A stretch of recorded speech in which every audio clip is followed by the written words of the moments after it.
Hey look, I'm sitting at a desk. That makes this week's episode 68% more legitimate. It's your theme park news for the week of October 2nd, 2023. Oh, hey guys, what's up? Yeah, I'm good. Thanks for asking. You know what, enough of the small talk. Let's get to all the news that's fit to print on a teleprompter and then set into a camera. Hey, who wants to talk headlines? Beloved Dumbledore actor Michael Gambon sadly passed this week. Potter fans flocked to the Wizarding World in Universal Orlando to raise their wands in tribute to Gambon. It is a great tradition, but probably does little to help the wait time on Hagrid's motorbike adventure.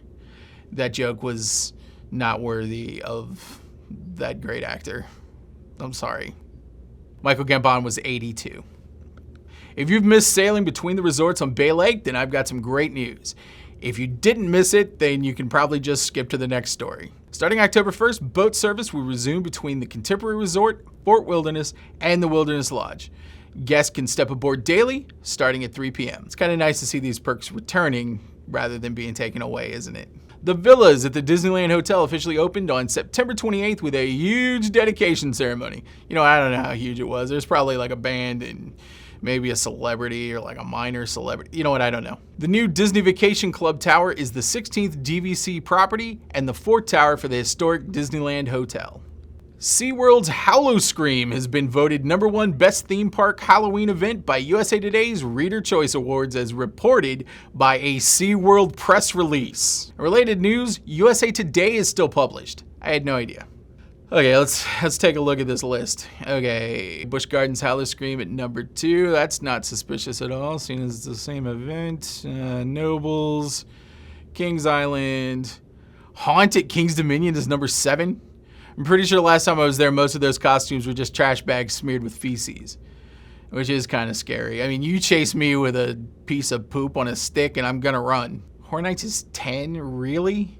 And no, Not Scary Farm? That's your place for clever name alone. Plus, it's been around for like 50 years. Sigh. I wrote sigh. I was probably supposed to actually sigh. You know what? Next story. Speaking of the 10th best Halloween event, Universal Orlando has stopped selling frequent fear passes for the rest of this season's Halloween Horror Nights. Single night tickets are still available. It's kind of strange that the 10th best Halloween event would be selling this well, but what do I know? Definitely not as much as the readers of USA Today. Anyway, HHN runs select nights through November 4th this year. Also, it's awesome, as always. Probably the most awesome this year. You know what? I'm going to go back. How's that? I'm a big fan of number 10, I guess. SeaWorld, home to the #1 Halloween attraction according to a horrible payola list, announced that a new attraction will open in each of its parks next spring. Orlando is getting Penguin Trek, which I'm guessing is some sort of reimagined Star Trek dark ride, but with penguins. I'll be honest, penguins scare me, so I immediately stopped paying attention here and moved on. Jewels of the Sea, the jellyfish experience is happening in San Diego. The interactive aquarium is equipped with a bunch of jellyfish, and I guess they sting you. Is that the experience part? And then it all ends with crying as a park attendant pees on the wound. Anyway, USA Today has already named it #2 theme park attraction in the world. San Antonio will be the recipient of Catapult Falls, the world's first launch flume roller coaster, where I guess they just catapult you into a waterfall. You know what? I didn't read a lot of this. I just kind of looked over it because, you know, I don't read USA Today. The new ride's a part of SeaWorld's new PR campaign. Come on, guys, let's just forget all that horrible stuff we did to those orcas for all those years. I can't wait for that on a t-shirt. The merch is going to be just fantastic. Just great merch. Surprisingly, not at SeaWorld. Park guests at Toronto theme park, Canada's Wonderland, were left hanging upside down for almost half an hour on board the Lumberjack. While there were 2 reported chest pains, everyone received treatment and no other injuries occurred. No word yet on what went wrong as park officials investigate the incident. Not sure where it landed on USA Today's list of worst upside down rides to get stuck on for half an hour. Cedar Fair is entering the world of gaming by opening an esports facility. Cedar Point Esports is set to open on October 6th in the existing Cedar Point Sports Center. The new gaming complex features 32 gaming stations equipped with the newest hardware and accessories and is looking to be a home for competitive gamers and enthusiasts. Like playing video games somewhere other than my house? That would never work. Breaking news!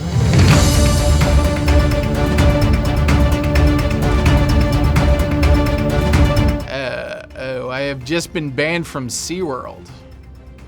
When asked for a comment on this shocking development, a SeaWorld rep would only comment, "You know what you did." I do. Are you listening, SeaWorld? Are you listening, SeaWorld? I'm happy I did it. Now my boom's all messed up. Thanks, SeaWorld. Once again, SeaWorld ruining my show.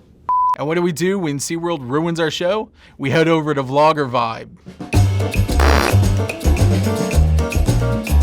Jacob Carpetbagger is at Universal Hollywood's Horror Nights. Join Jacob as he screams his way through the famed Hollywood attraction and possibly ruins a good pair of shorts. We've all done it.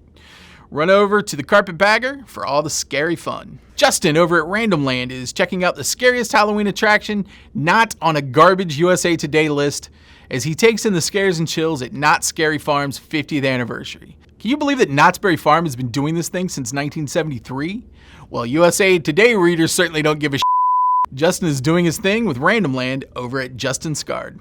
Adam the Woo has finally made it to Disney's Aulani Resort, a name that took an embarrassing amount of takes to get right, and I'm not 100% sure that I got it right that time. Adam is walking the grounds of the Hawaiian resort with a room and property tour featuring his signature walk and talk style. You can find Adam the Woo over at The Daily Woo. For the past few years, I've been working on a feature documentary. During filming, I was able to interview some awesome people that worked in and around the haunt industry. Unfortunately, some of it had to be cut, but good news, in honor of spooky season, I can finally share some of them. I was able to sit down with Ben Pename from Orlando's Mortem Manor to talk about his approach to using social media to promote the attraction. Let's take a look. This is what we're gonna do. Is we're gonna go all the way down the rabbit hole right now. That's my wall. We did not open a portal into another dimension with that, so we're good. You know what? A couple real actual demons. I don't have to train them as actors. They know what they're doing.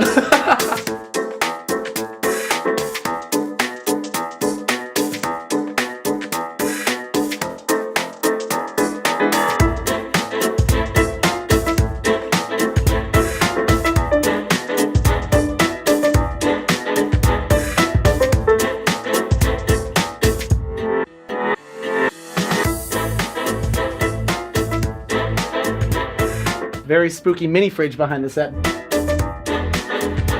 Social media is amazing because it's really fun, especially in the haunt industry specifically. Social media is this fun thing where we sort of went full circle where way back in the day, haunted houses had to promote. It was usually word of mouth.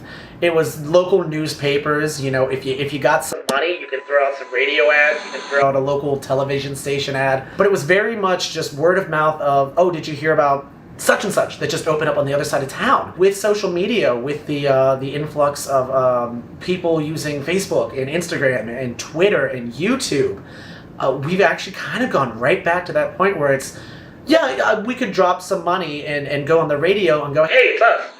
Mortem Manor, we're really scary. Take our word for it. But at the same time, you can go online and you can see just this influx of people going, oh no, we already did it. It's great. But man, we are as close as I think we could physically get to the point where I personally love the maybe 2 or 3 one-star reviews we'll occasionally get will literally be a single sentence that went, "It was too scary. 1 star." And I'm like, awesome. Thank you for the positive review. I cannot wait for people to see that because that is amazing and that is exactly what I'm going for. And that's the great thing, not just with reviews, but with people sharing selfies outside. The new one, you take your selfie with the ticket as you're standing at the entrance door, and then below it, it's like, hey, I took this before I went in. 15 minutes later, we were screaming and running out the exit. It's like, great. I could sit there and I could pay some PR guy to write us some fun Mad Men-esque advertisement saying how great we are. But with social media, we've kind of gone right back to the heart of the driving force on whether or not a haunted attraction is really worth checking out. is to ask the people who have checked it out. I could be investing my livelihood into some far sketchier things, says the guy surrounded by weapons and blood. But at the end of the day, there's nothing else in this world that I'd rather be doing. Yeah, that's it. That's the show for this week. If you liked what you saw, then let me know what you think in the comments. Unless you're going to be mean, and don't let me know in the comments. I'm lonely. I need friends. I got banned from SeaWorld, so please consider being my friends. I'll see you guys back here next week. I guess I'm not doing that remote from SeaWorld anymore. I gotta start thinking before I say things. See you guys later.